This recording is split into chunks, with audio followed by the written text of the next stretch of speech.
The marble floors of the county courthouse gleam under fluorescent lights. Morning sun filters through tall windows, casting long shadows across wooden benches. People shuffle in and out, their whispers echoing against the high ceilings. The scent of polish and paper hangs in the air, clinical and cold. The building itself seems to breathe authority, its very architecture designed to intimidate. Thomas Jackson sits quietly on a bench outside courtroom C. His weathered hands rest on a worn cane. Dark eyes, still sharp at 73, observe the passing crowd. His posture remains military straight despite his years. The pressed shirt and tie speak of respect for the institution. Thomas has been here since 8, though his hearing isn't until 10. He watches young lawyers stride past with leather briefcases and confident smiles. Court officers nod to familiar faces, keys jangling at their belts. Thomas follows the same routine whenever summoned to court as a witness. Early arrival, quiet observation, mental preparation. The respect for process ingrained during 40 years of working within systems. Behind him, Officer Richard Dawson enters through the security checkpoint. His uniform is crisp, badge polished to a high shine, swagger evident in each step. Fellow officers greet him with backslaps and insider jokes. His laugh carries across the hall, too loud for the setting. His eyes scan the waiting area, categorizing people with quick, dismissive glances. Dawson's radio crackles with codes and addresses, the soundtrack to his authority. Thomas shifts slightly on the hard bench, his knees stiffening after sitting too long. Neither man yet aware of the other's presence, neither knowing how their paths will violently intersect. The courthouse clock ticks forward, counting down to the moment everything changes. Thomas Jackson served 28 years in the United States Navy, retiring as a Master Chief Petty Officer. His specialization in military intelligence required both analytical precision and leadership. Assignments took him from Norfolk to Yokosuka, from the Persian Gulf to the Mediterranean. When others saw chaos, Thomas recognized patterns. When they heard noise, he detected signals.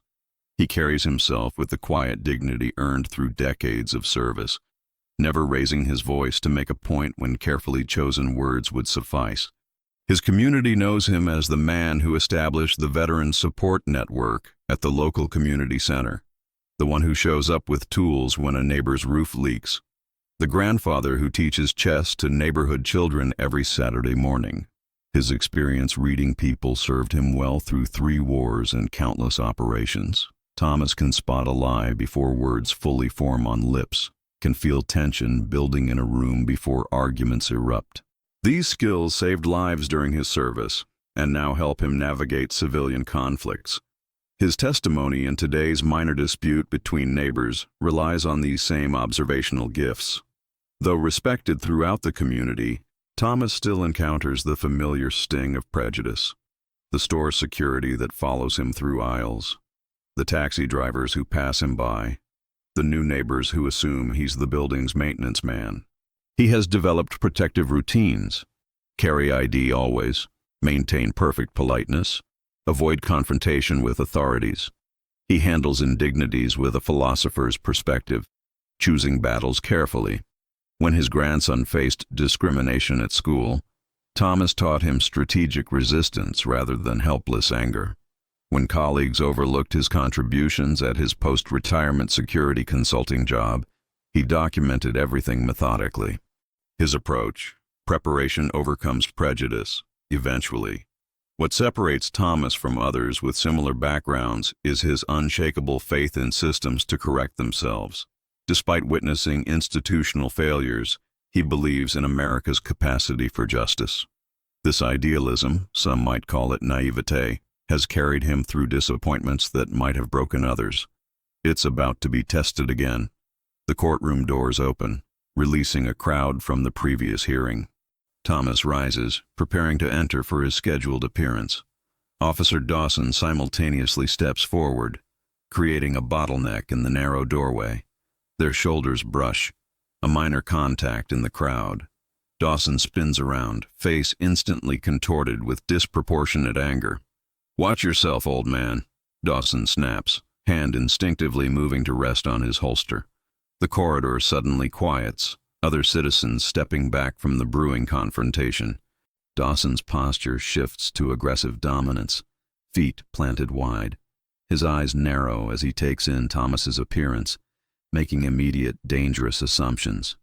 The fluorescent lights seem to intensify, highlighting every micro-expression crossing both men's faces. Thomas feels the familiar chill of danger, recognizes the posture of a man looking for excuse to escalate. Other officers nearby pay attention now, some moving closer, others deliberately looking away. The marble walls suddenly feel closer, the space more confined. Thomas responds with measured calm. "Excuse me, officer. No disrespect intended." His voice carries the quiet authority of command, hands visible and still. His military training activates automatically. De-escalate, create distance, avoid sudden movements. Years of navigating potentially volatile situations guide his response. Dawson steps closer, violating Thomas's personal space, clearly frustrated by the calm response. "You people always think you can just push past whenever you want." The statement hangs in the air, its implication unmistakable to everyone within earshot.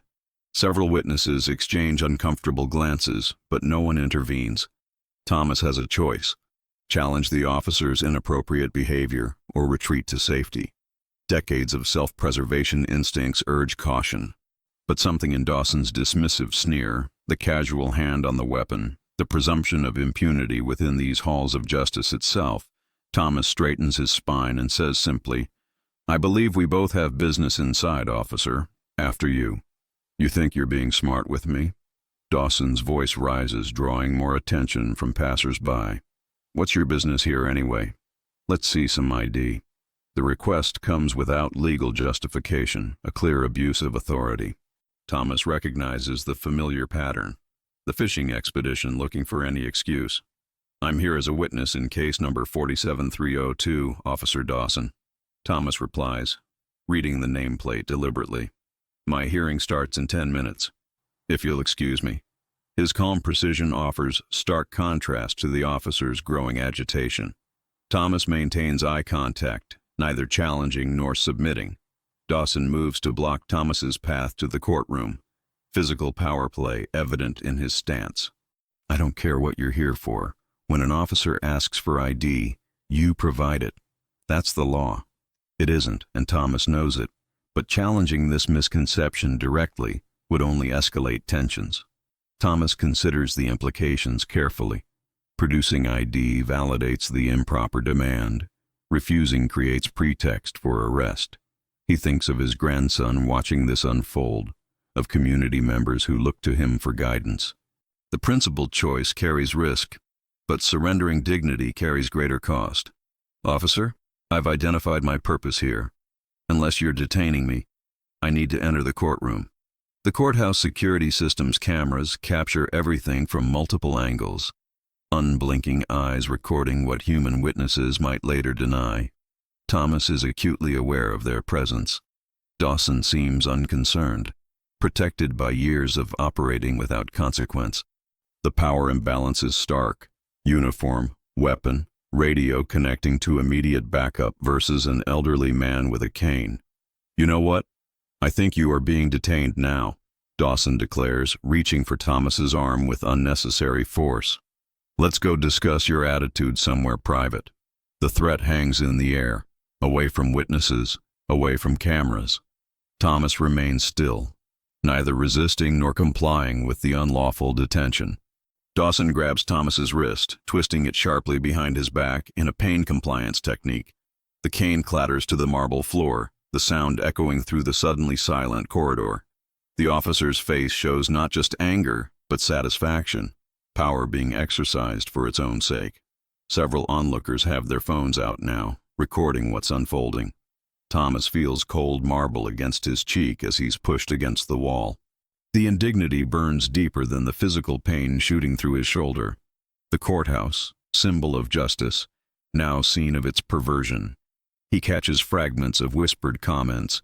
"Someone should stop this," and "that's just wrong." But no one intervenes. Through decades of service, Thomas learned to control his breathing when under pressure. 4 counts in, 4 counts hold, 4 counts out. His mind remains clear despite the adrenaline. He catalogs details methodically. Officer's badge number, witnesses present, exact words used, excessive force applied. Each fact a bullet point in the report he's already composing mentally. "Officer Dawson," calls a voice from the courtroom doorway. Judge Marion Ellis stands watching, her expression thunderous. "Release that man immediately." Behind her, several court officers appear, their postures communicating professional disapproval of the scene before them. The dynamic shifts perceptibly, authority challenging authority. Dawson hesitates, suddenly aware of the growing audience of superior ranks observing. The absolute power he presumed begins to crumble around the edges. His grip loosens slightly as he processes this unexpected challenge. Thomas remains perfectly still, giving the officer no excuse to escalate further. "Master Chief Petty Officer Jackson is scheduled to appear in my courtroom," the judge continues, her use of Thomas's military rank deliberate and pointed, "and I believe he deserves the respect his service to this country has earned him." The balance tips, imperceptibly at first, then with gathering momentum. The formal inquiry convenes 3 days later in the Chief Judge's chambers. Oak paneling and leather-bound law books create an atmosphere of gravitas and tradition. Thomas sits straight-backed in a visitor's chair, his service record placed prominently on the desk before him. Officer Dawson stands at parade rest, his superior officer beside him. Representatives from the NAACP Legal Defense Fund and the Veterans Justice Advocacy Group flank Thomas. Their presence transforms a potential isolated incident into a matter of public concern. Court transcripts and security footage play on a monitor in the corner, the images stark and undeniable in their clarity. The pattern of behavior, once examined, reveals itself. Dawson's face progressively loses color as multiple camera angles show his actions in the courthouse. His supervisor maintains a professional mask, but the tightening around his eyes reveals growing concern. What might have been dismissed as one man's word against another's now faces the incontrovertible evidence of digital recording. "This department has received 17 complaints regarding Officer Dawson's conduct over the past 30 months, states the Internal Affairs representative, sliding a folder across the table. "Predominantly from minority citizens, predominantly dismissed without investigation." Each word falls like a gavel in the quiet room. Chief Judge Martinez removes his glasses, pinching the bridge of his nose before addressing the room. "What I've witnessed here represents a fundamental betrayal of the public trust. Our courthouse must be a sanctuary where justice is not merely discussed, but demonstrated." His words carry the weight of position and authority. "Officer Dawson is suspended effective immediately pending completion of a full investigation," announces the police captain, professional mask finally cracking to reveal genuine anger. "Master Chief Jackson, on behalf of our department, I offer our sincere apology for this inexcusable conduct. The first domino falls, others will follow." Officer Dawson cleans out his locker under supervision, badge and service weapon already surrendered. Fellow officers maintain distance, some from disapproval, others from fear of association. The blue wall of silence develops convenient cracks when careers hang in the balance. His phone buzzes constantly with messages from media seeking comment. The precinct captain faces reporters' questions about systemic issues within the department. "We are implementing mandatory cultural sensitivity training," sounds hollow even to his own ears. Internal memos fly between administrative offices, documenting previous warnings ignored, complaints dismissed. The scramble to contain damage reveals how preventable the incident had been. Dawson sits alone in his apartment, watching his actions replayed on evening news. The narrative already formed: racist cop, elderly veteran, courthouse assault. His children won't look him in the eye at dinner. His wife speaks of taking some time apart to think. The identity built around authority and respect disintegrates in slow-motion collapse. Official investigations expand beyond this single incident, examining patterns of behavior throughout the department. Records are subpoenaed, witnesses interviewed, statistics analyzed for discriminatory patterns. What began as one man's stand for dignity ripples outward, disturbing settled waters. revealing what lies beneath. Community organizations hold forums to discuss police-community relations, attendance overflowing meeting halls. Thomas receives invitations to speak, his quiet dignity more powerful than fiery rhetoric. Local government officials, sensing political winds, propose oversight committees and accountability measures long resisted by police unions. The case establishes legal precedent regarding citizen rights within courthouse premises, cited in subsequent litigation throughout the state. Law enforcement training academies incorporate the security footage into their curriculum as a case study in what not to do. What might have remained an isolated injustice instead becomes catalyst for incremental change. Thomas sits with his grandson on their front porch swing, watching neighborhood children play basketball in the street. Standing up doesn't always mean fighting back, he explains, hands steady around a mug of coffee. Sometimes it's just refusing to bend when someone tries to break you. The boy listens, absorbing wisdom earned through decades of navigating a world not always welcoming. The incident joins a historical continuum of moments when individual dignity challenged institutional power. From Rosa Parks remaining seated to soldiers returning from Vietnam facing discrimination despite their service. Thomas understands his experience as neither unique nor isolated, but part of America's ongoing struggle to align practice with principle. His military service and this civilian stand, different battlefields in the same essential war. Letters arrive daily from across the country, many from veterans of color sharing similar experiences.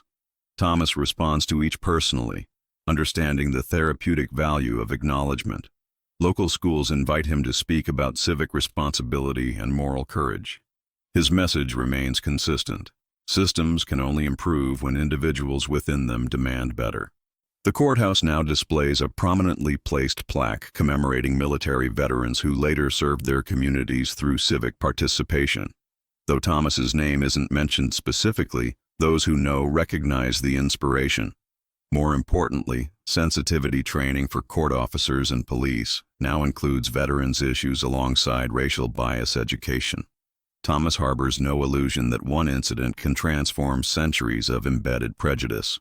Yet he takes satisfaction in concrete policy changes implemented since that day. New complaint review procedures, mandatory body cameras, civilian oversight boards, small steps toward accountability. He tells his grandson, progress isn't about waiting for perfect justice, but refusing to accept comfortable injustice. The lesson takes root.